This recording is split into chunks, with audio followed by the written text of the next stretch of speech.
Bowl Expo. Going to have another great interview here, Bill. Who do we have? Hey, this is a little bit different one. We've talked with these folks a lot. We've been to their centers. If the name Carter doesn't mean anything to people, you're listening to the wrong program. So is Jimmy Carter and his sister Caycee. Thank you very much. It's nice to be with you again, Bill. It's great to be here at the trade And is show. this a new partner you got with you? No, I mean, Yes. Well, good. At least you got someone good looking on the show. oh, Oh, thanks. I'm sorry, Bill. Well, my wife's not here, so what I can I appreciate say? that. So, Donna, if you're listening, I'm sorry. I apologize. we'll make her listen later. But as we said, if the name doesn't mean anything, Don and Laverne Carter, who unfortunately we lost both of them this year, and it was kind of a shock to the entire bowling world when we lose icons like that. Well, thank you very much. Appreciate that. It was a tough time to lose Daddy January 5th and then Mommy March 8th. It was so close. But everybody's been so kind, and when they come up to give their condolences, as being in the bowling business and all your life, you read people, and I can tell whether they've lost both their parents, one parent, or no parents because of just their body language. And it's been it's a universal pain. And we were lucky they were both so lucid, right up to the end. And when Dad was in the hospital in December, his buddy met the hospital administrator off the plane saying, "You got Don on the second floor." I didn't know there were like special floors for special people. And so he immediately went to the hospital after coming back from Europe, and he went in the room and he started changing everything around, and Dad said, "What are you doing?" He goes, "We're putting you in a different room." And the nurses were all in there, and he says, well, is Estelle going with me? Is Mary going with me? Is Diane going with me? Is Donna going with me? He said, "Oh, no, they're second floor nurses." He goes, "Well, that's what I am. I'm a second floor patient." And we talking about your dad and how lucid he was. I heard the story that a couple of years ago he kind of won a motorcycle. And he didn't he won it. You had to pry him off of it. Well, he never liked being in that situation, and he never wore hats, refused to wear hats, and they made him put this goofy-looking hat with light bulbs and sparkles and everything on. So he finally, they wouldn't let up on him, so he goes, "Okay, give me the hat." So he goes, "If I'm going to play this role, I'm going to play it good," because I know how he thinks. He didn't tell anybody that. So he jumps on the motorcycle, and it's like 60 feet in the air, and he's pretending he's starting, and how is he going to do it? And everybody that was standing down before the stage, they were jumping underneath the slot machines, and everybody's going, "Hey, who's that crazy old man?" And some of the bowlers were, "That's not a crazy old man, that's Don Carter." And they go, "Well, if he's going to try to drive that motorcycle, he's crazy." So, and then they traded it in because they didn't want John my little brother driving the motorcycle, so Paula upgraded her vet. Oh, tough life there. Now, obviously you just said all the condolences you received, and you've commented on how good you are at returning thanks and condolences and all that.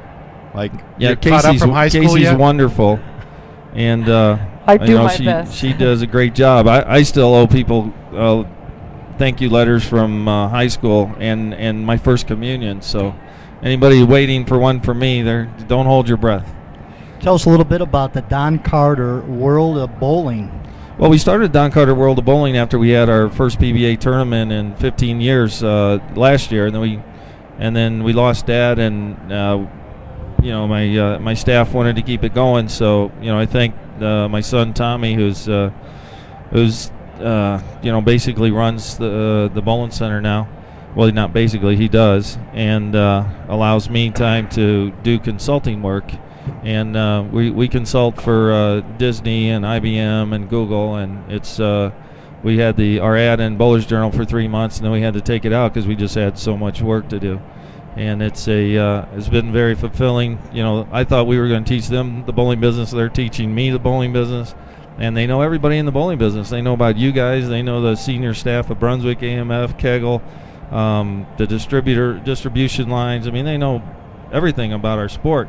And we've been working to improve that to a commercial situation. And we're going to start with the ladies tour coming up, and then we're going to have a team bowling event that we're putting together, and a Wounded Warrior event, because one of our staff members does all the skull caps, Dr. Ken Vihek, for all the warriors coming back from the war, and so every one of them that's coming out of Walter Reed and all the other hospitals, when they're going home, they're going to get a bowling ball. They're going to get 3 days lessons from a silver, gold, or bronze coach. And the Pentagon's going to pick up all the travel expenses, and Ritz-Carlton and the Omni are going to pick up the hotel.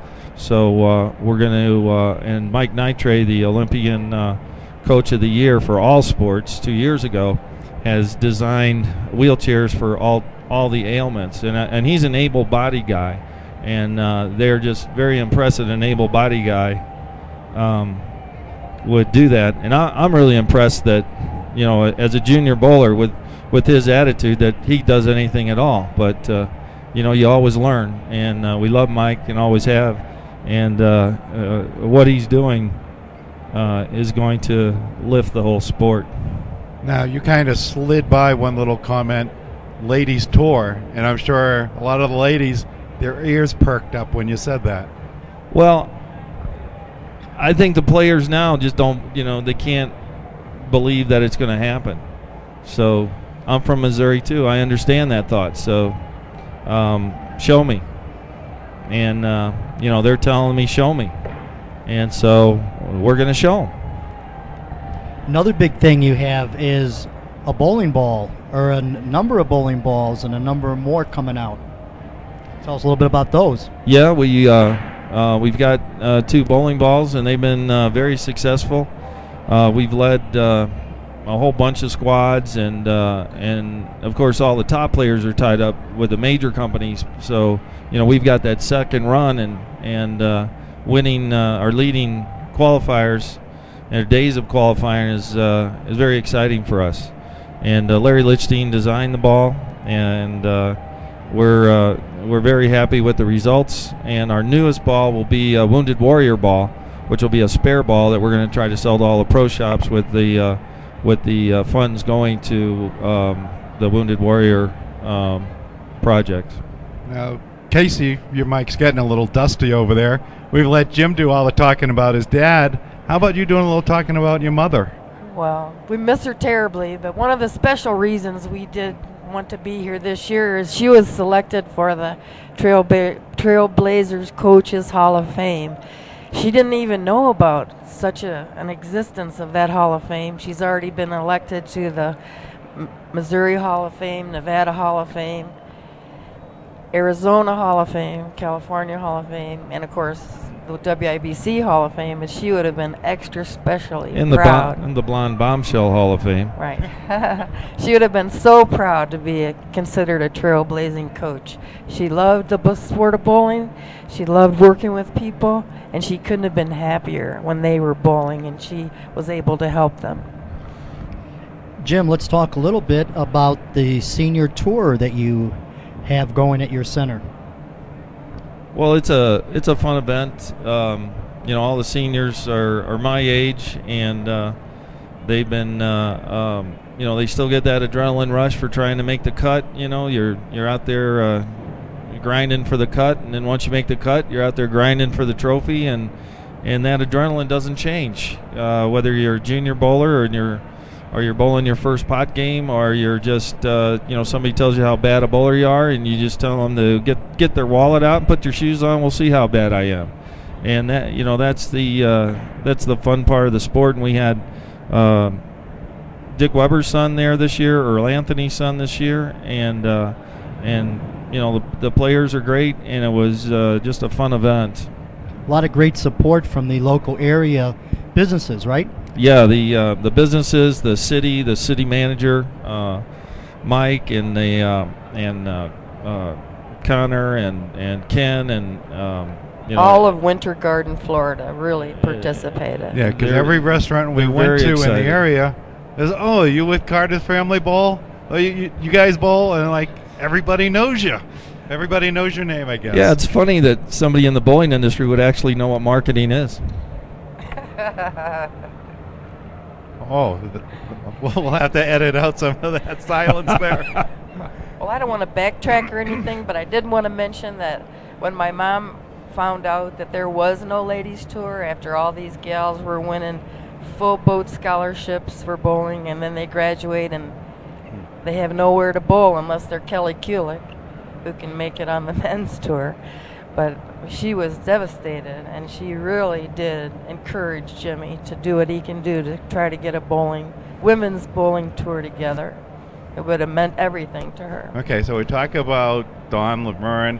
How about the little Carters and the little Webbers running all around the bowling centers while the tour was going on? You got to have at least one story, Jim.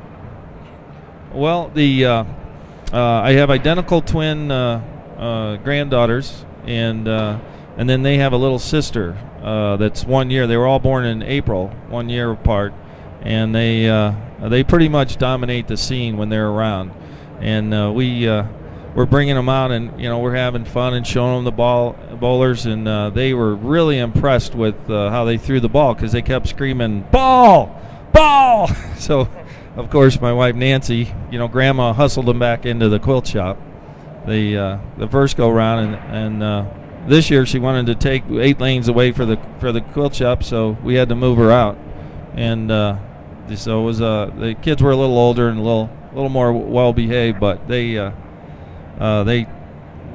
great. And the other night, we got them overnight.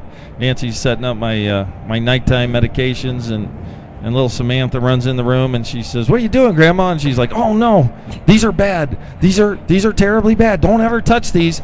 These will make you sick." "Oh, then what are you doing with them, Grandma?" "Well, I'm getting them ready for Grandpa." "Oh, we want to make Grandpa sick?" That was a good one.